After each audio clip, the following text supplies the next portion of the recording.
सरकार, सीमित सरकार।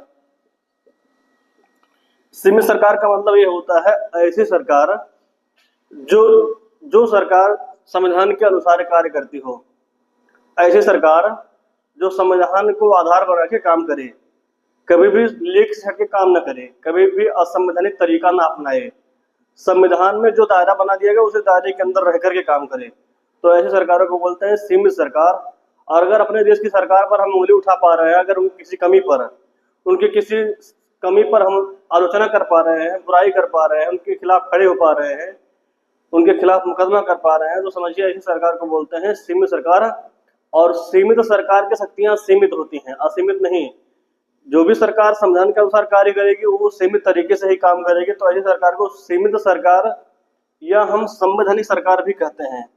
सीमित सरकार का ही नाम है संवैधानिक सरकार, क्योंकि संविधान के अनुसार कार्य कर रहा है सरकार, तो उसको जाएगा संवैधानिक सरकार। अगर ऐसे कोई सरकार है केंद्र या राज्य में जो संविधान को आधार नहीं बना रहे हैं, मनमानी तरीके से काम कर रहे हैं, कुछ भी कर रहे हैं, ठीक है, तो ऐसी सरकार को बोलते हैं असंवैधानिक सरकार, असीमित सरकार बोल सकते हैं। ठीक है, लोकतंत्र का सबसे मजबूत लक्षण यह है। दूसरा लक्षण यह है कि निर्वाचन, लोकतंत्र में निर्वाचन होना जरूरी है। तीसरी चीज क्या है? वयस्क मताधिकार।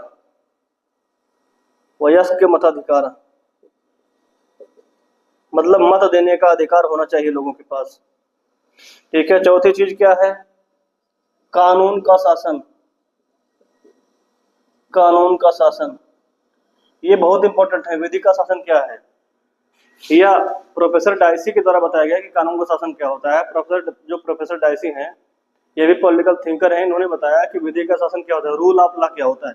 कई बार सवाल ये भी पूछा गया है कि रूल ऑफ लॉ का सिद्धांत कौन दिया, मतलब रूल ऑफ लॉ, विधि का शासन क्या है, किसने परिभाषित किया, तो प्रोफेसर डायसी, इसको लिख लीजिएगा। और विधि का शासन क्या है?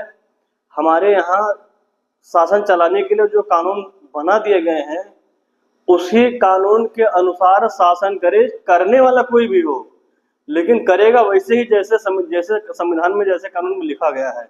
अगर संविधान और कानून को आधार बनाते हुए शासन हो रहा है तो समझिए ऐसे शासन को बोलते हैं विधि का शासन।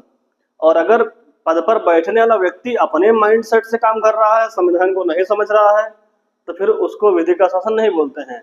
और लोकतंत्र में विधि का शासन होना जरूरी है भैया। दूसरी बात, व्यक्ति की इच्छा।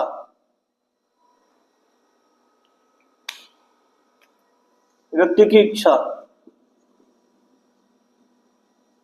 ये होना बहुत जरूरी है, व्यक्ति की इच्छा भी होना जरूरी है।